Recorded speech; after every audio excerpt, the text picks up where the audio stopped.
I chose this randomly. I'm going to explain this after I'm done explaining this.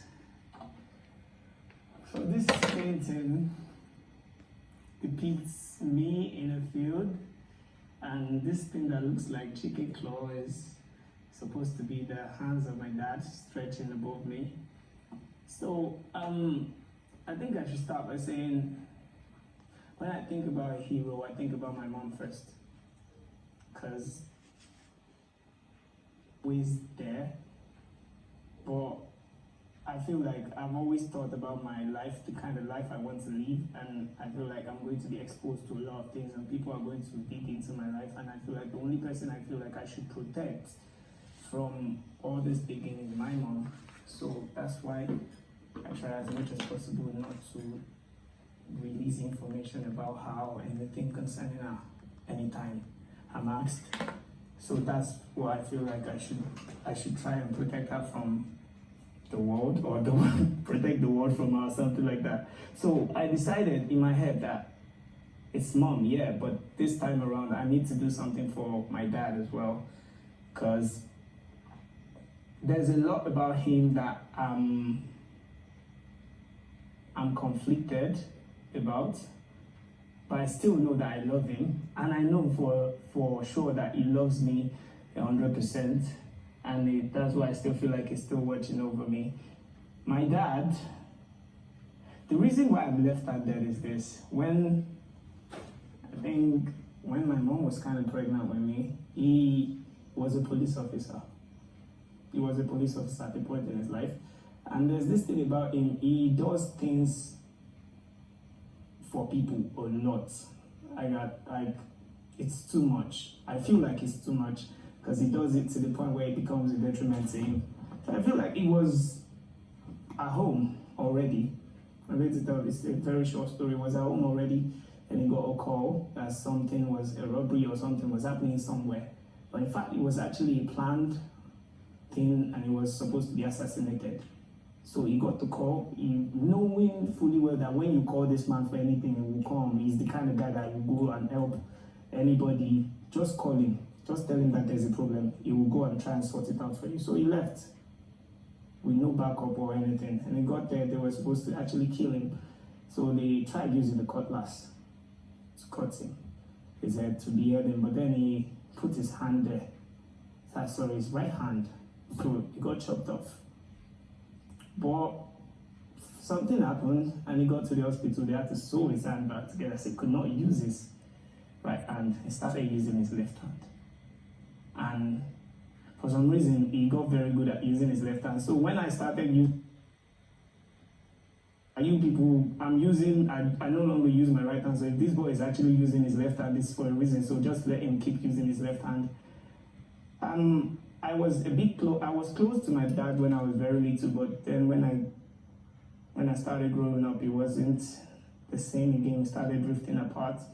And that's because I always see that he does things, he goes out of his way to make other people feel comfortable. Like, my dad has ₦1,000,000 and you need 950,000 naira, he will give it to you. And he's going to take everything in by himself and just carry burdens of other people, even his family members, people he doesn't even know. My dad will always do that. Will always try and make people feel comfortable. So it got to a point where this thing I'm about to say, I feel like I've never really told many people that much. And I feel like at the point where he was sick, because he's late, at the point where he was sick, knowing that he had to take care of people, and he could not bring his own issue and use it to stop the flow of how he's supposed to keep taking care of people. So he decided, I feel like he decided not to talk or let anybody know that he was sick till it got very late, like 2 months before he died, before we found out that he was actually sick, before he spoke about it. And so I feel like that got me in my mind. I'm like, why would you do something like that? Like, yeah, I know that you're supposed to take care of people and shit, and you're supposed to look out for people, but look out for yourself first. Look out for you yourself, it's only when you're alive that you can start taking care of or looking out for other people. But he is not that kind of person. He's the kind that will stretch his hand out and just keep helping and keep helping and keep helping and keep helping. And I feel like that part about him, while I feel like it's a good thing, but to that extent, I feel like no, it's not. But he's a moralist. It wasn't spiritual, it wasn't religious, but everything about him was do good. Just be good to people, be good to people. And I feel like I took that from him. And to an extent, I feel like he has influenced me. I learned from what I feel are some of the mistakes he made. And I feel like, yeah, he is my hero because he's always there. He's always making sure. He was a very fun, a lot. I don't know why I keep using.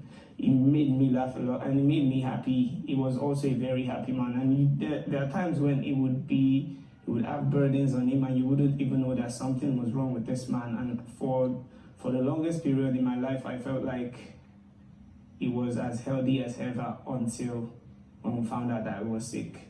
So that's why I drew this. I feel like the hand symbolizes him always giving.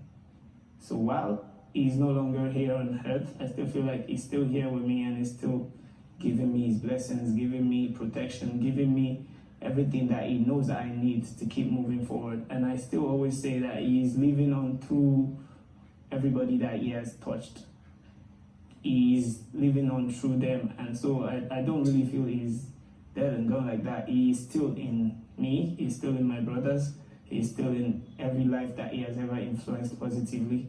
So that's why I decided to do this painting of his hand stretching over me, even though I didn't really do a good job with the hand, but that's that. And so while thinking about this and my dad, I felt like this flower symbolizes life for me, like his life while he lived, and I'm not really 100% happy with the way he lived his life. I feel like since he's living on through me, I'm supposed to keep growing and keep glowing enough to shed light to other people through the light, the little light that he has given to me. This is why this flower, this here represents the glow that this gives here and the glow that I hope to keep using to shed light to other people. That's all.